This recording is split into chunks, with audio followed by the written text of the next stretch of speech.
Fancy Nancy, tea for two. Ooh la la! There's a message from my best friend Bree in our special mailbox. It says, "Come quick, I have something to show you."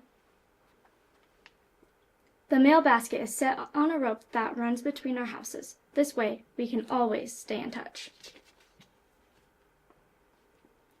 I write back a message. It says, "I will be there in a jiffy." That's fancy for right away. Off it goes in the basket. Then I wake my doll, Mirabelle, from her nap and head next door.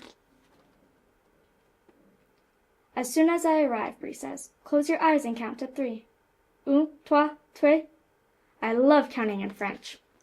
When I open my eyes, Bree is holding a tray with a fancy tea set on it. There's a teapot, a sugar bowl, a creamer, and 2 cups with saucers. "Ooh, how elegant," I said. "My aunt gave it to me," Bree explains. She and my mom used to play tea party with it. "This tea set is extra special," Bree says.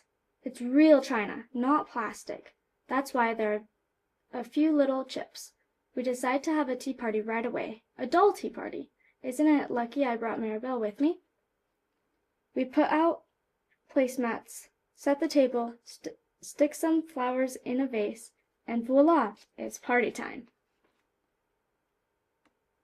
Bree wants her doll Chiffon to be a hostess first. That's fair. The tea is Bree's after all. "Darling, would you care for some tea?" Chiffon asks. "Oui, oui, yes, please," Mirabelle answers. Mirabelle has absolutely exquisite manners. That means her manners are just about perfect. The dolls sip their tea in a very dainty, fancy way.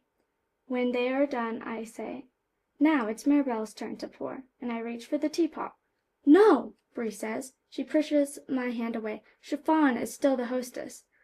"That is not fair. Mirabelle deserves a turn," I say.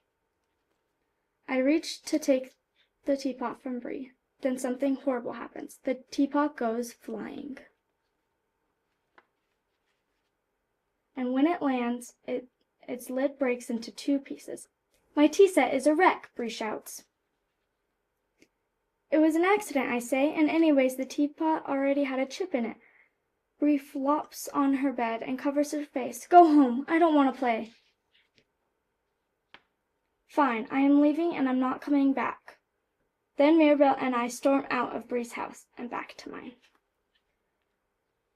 At home, I keep looking outside my window to see if Bree sent a message, saying she's sorry for how mean she was, but the mail basket is empty.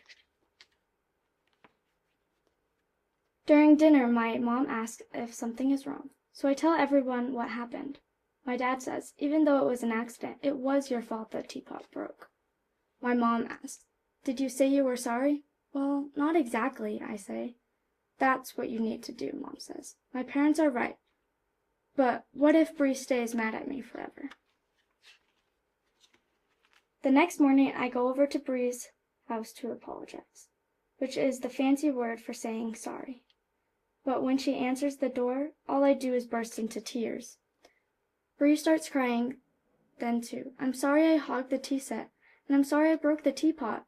I never should have grabbed it. I was scared we weren't going to be best friends anymore," I tell Bree. "Me too," Bree says.